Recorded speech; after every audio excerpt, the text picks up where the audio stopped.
দক্ষিণ পূর্ব এশিয়ার দুই প্রতিবেশী দেশ থাইল্যান্ড ও কম্বোডিয়ার মধ্যে চলমান সীমান্ত সংঘাত আরও রক্তক্ষয়ী রূপ নিচ্ছে। নিহতের সংখ্যা বেড়ে দাঁড়িয়েছে ৩২ জনে, আহত ১৩০ এর বেশি। পরিস্থিতি নিয়ন্ত্রণে উভয় দেশেই নেওয়া হয়েছে কড়া সামরিক পদক্ষেপ। তবে আশার কথা, সংকট সমাধানে কিছু আন্তর্জাতিক উদ্যোগ ইতিমধ্যে প্রশংসা কুড়িয়েছে। গত বৃহস্পতিবার শুরু হওয়া এই সীমান্ত সংঘাতে এখন পর্যন্ত থাইল্যান্ডের পক্ষ থেকে ১৩ জন বেসামরিক ও ৬ জন সেনা সদস্য নিহত হয়েছেন। অন্যদিকে কম্বোডিয়ার জাতীয় প্রতিরক্ষা মন্ত্রণালয়ের মুখপাত্র ম্যালি সোচেয়েতা জানিয়েছেন, তাদের ৮ সেনা সদস্য ও ৮ বেসামরিক নাগরিক প্রাণ হারিয়েছেন। আহত হয়েছেন অন্তত ৭০ জন।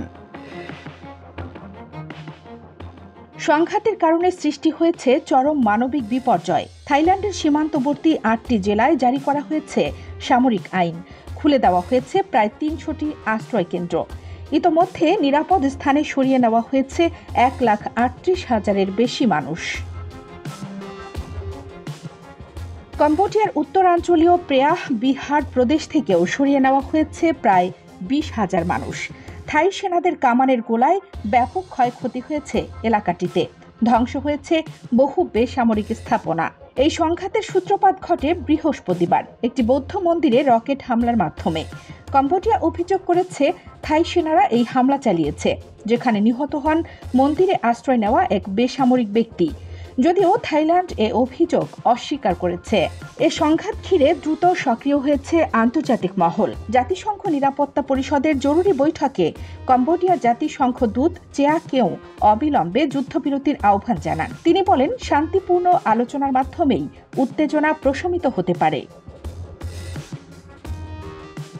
একদিকে যখন আসিয়ানভুক্ত দেশগুলোর তৎপরতা চোখে পড়ছে, তখন শান্তি প্রক্রিয়ায় মধ্যস্থতার ভূমিকায় উঠে এসেছে পাকিস্তান।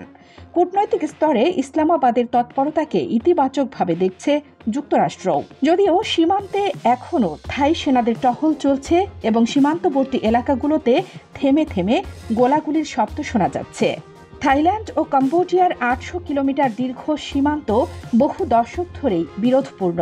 এ বিরোধের মূল উৎস ১৯০৭ সালে ফরাসি ঔপনিবেশিক শাসন আমলে আঁকা একটি মানচিত্র, যেটাকে ভিত্তি হিসেবে ধরে কিছু এলাকা দাবি করছে কম্বোডিয়া। অন্যদিকে থাইল্যান্ড সেই মানচিত্র প্রত্যাখ্যান করে আসছে।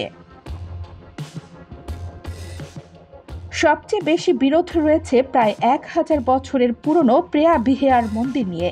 ১৯৬২ সালে আন্তর্জাতিক বিচার আদালত ICJ এই মন্দির এলাকার মালিকানা কম্বোডিয়াকে দেয়। এরপর ২০১১ সালে নতুন করে সংঘর্ষের পর কম্বোডিয়া আবার ICJ'র দ্বারস্থ হয় ও ২০১৩ সালে আদালত আবারও তাদের পক্ষে রায় দেয়।